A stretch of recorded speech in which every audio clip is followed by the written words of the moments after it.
And Andrew is our bard. He is,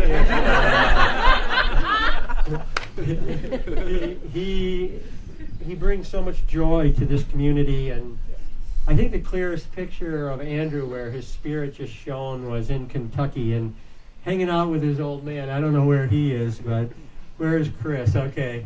I kind of get it. I kind of get it. And but you know, I think Laurel and I have laughed more this year. And that's a gift that Andrew brings. And you know, I don't know how many of you have ever lived for a year in a small community. It is a tremendous challenge. It's a tremendous challenge. Any year that we get through here and nobody's picked their toys up and gone home, Laurel and I wanted to pick our toys up and go home, but unfortunately we were already here. That's why we go to a tree house. Anyway, I think Andrew's levity, his gift of humor, and just the really powerful ability he has to connect and draw people out. He was so helpful in times when the proverbial peck was hitting the fan. So anyway, the bard. Approach it. Prepare yourself. I need no further introduction. I always say, be careful of a man in a bow tie. And our favorite song is, Damn, What a Beautiful Man. I ran into Betty in the hallway before I came out here, and I'll tell you the same thing that I told her. No one has ever accused me of underdressing for the occasion. Style matters. So, Laurel, Rock, my fellow Americans, Nick.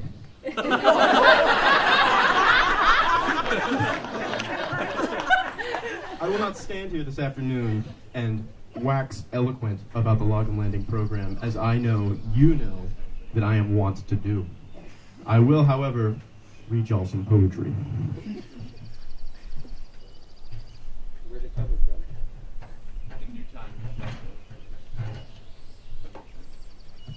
With that moon language by Hafez. Admit something. Everyone you see, you say to them, love me. Of course, you do not do this out loud.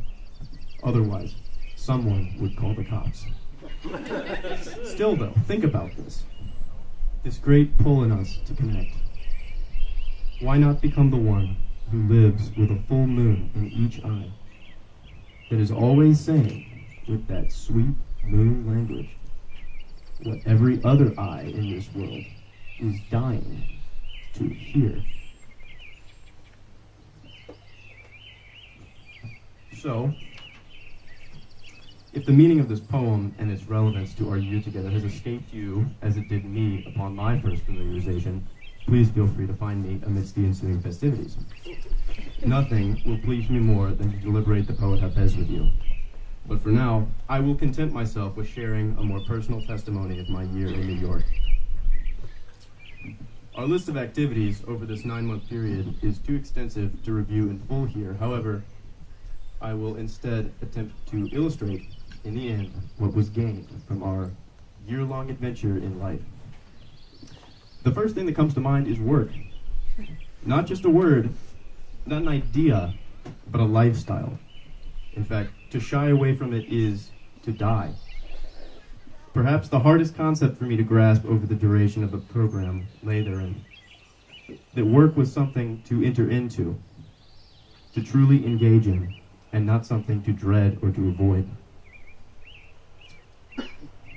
How can I do more is something I ask myself now that I have been cast into the world of the W-2 form, and work just as frequently at unlearning how can I do less and still pass, a souvenir I picked up from high school. Speaking of unlearning, another thing I've had to unlearn is the evil of judgment, and in its place let in the light of compassion. Lagom Landing placed me in a never-before-experienced living situation, and my ability to accept others as they were and to stand by them no matter what has grown into a capacity that only compassion can make room for. This strong sense of community, forged from compassionate investment in one another, was strengthened and galvanized by the spiritual side of the program. Starting our days with a guided reflection in the form of morning watch, discussing our selected literature for book club, and hearing the gospel as professed by the Reverend Corey Keyes are all integral parts of the Lagom Landing experience. Experiences that shape us not only into carpenters of the wood, but carpenters, this is trademarked, of the soul. See me for details. So, my heart is so full as I look upon the sea of friends gathered before me. And I know it would not be so if not for the spiritual guidance I have been so blessed with from Rockcaster and the Colorado pastor. To everyone who has been a part of my and my classmates' years, from the bottom of my heart, I thank you. So I promised I wouldn't grandstand, I know, I'm sorry. So I'll just leave you with this. Lagom Landing is not the sum of its parts.